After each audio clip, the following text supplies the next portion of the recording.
عبداللہ بن عمر رضی اللہ تعالیٰ عنہ نے بیان کیا کہ نبی صلی اللہ علیہ وسلم مقام ذی طویٰ میں قیام فرماتے اور رات یہیں گزارا کرتے تھے، اور صبح ہوتی تو نماز فجر یہیں پڑھتے۔ مکہ جاتے ہوئے یہاں نبی کریم صلی اللہ علیہ وسلم کے نماز پڑھنے کی جگہ ایک بڑے سے ٹیلے پر تھی، اس مسجد میں نہیں جو اب وہاں بنی ہوئی ہے، بلکہ اس سے نیچے ایک بڑا ٹیلہ تھا۔ صحیح بخاری حدیث نمبر 491۔ عبداللہ بن عمر رضی اللہ تعالیٰ عنہ نے بیان کیا کہ نبی کریم صلی اللہ علیہ وسلم نے اس پہاڑ کے دونوں کونوں کا رخ کیا جو اس کے اور جبل طویل کے درمیان کعبے کی سمت ہیں۔ آپ اس مسجد کو جو اب وہاں تعمیر ہوئی ہے اپنی بائیں طرف کر لیتے، ٹیلے کے کنارے، اور نبی کریم صلی اللہ علیہ وسلم کے نماز پڑھنے کی جگہ اس سے نیچے سیاہ ٹیلے پر تھی۔ ٹیلے سے تقریباً 10 ہاتھ چھوڑ کر پہاڑ کی دونوں گھاٹیوں کی طرف رخ کر کے نماز پڑھتے جو تمہارے اور کعبے کے درمیان ہے۔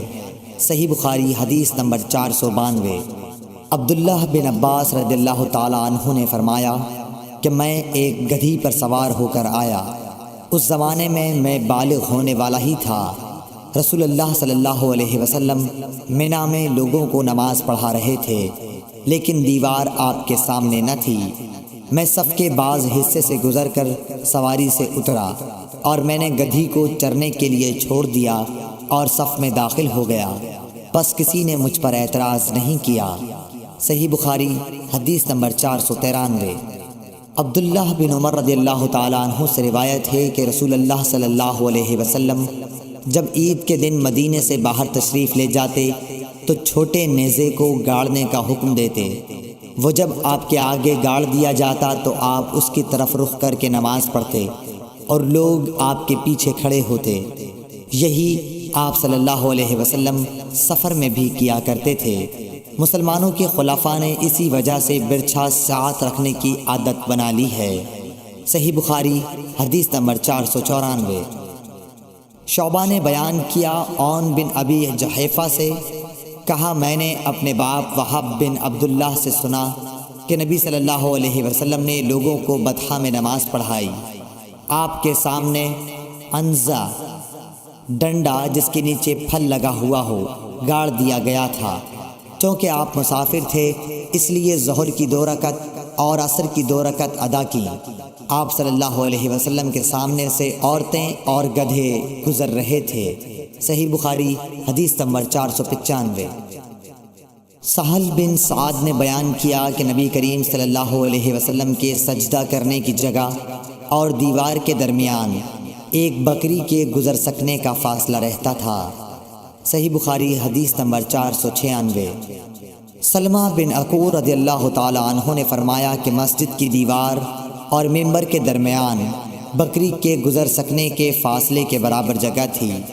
صحیح بخاری حدیث نمبر 497۔ نافع نے عبداللہ بن عمر رضی اللہ تعالیٰ عنہ کے واسطے سے خبر دی کہ نبی صلی اللہ علیہ وسلم کے لیے برچھا گاڑ دیا جاتا، آپ اس کی طرف نماز پڑھتے تھے۔ صحیح بخاری حدیث نمبر 498۔ عون بن ابی جحیفہ نے بیان کیا کہ میں نے اپنے باپ ابو جحیفہ وہب بن عبداللہ سے سنا، انہوں نے کہا کہ رسول کریم صلی اللہ علیہ وسلم دوپہر کے وقت باہر تشریف لائے، آپ کی خدمت میں وضو کا پانی پیش کیا گیا جس سے آپ نے وضو کیا، پھر ہمیں آپ نے ظہر کی نماز پڑھائی اور عصر کی۔ آپ کے سامنے عنزہ گاڑ دیا گیا تھا اور عورتیں اور گدھے پر سوار لوگ اس کے پیچھے سے گزر رہے تھے۔ صحیح بخاری حدیث نمبر 499۔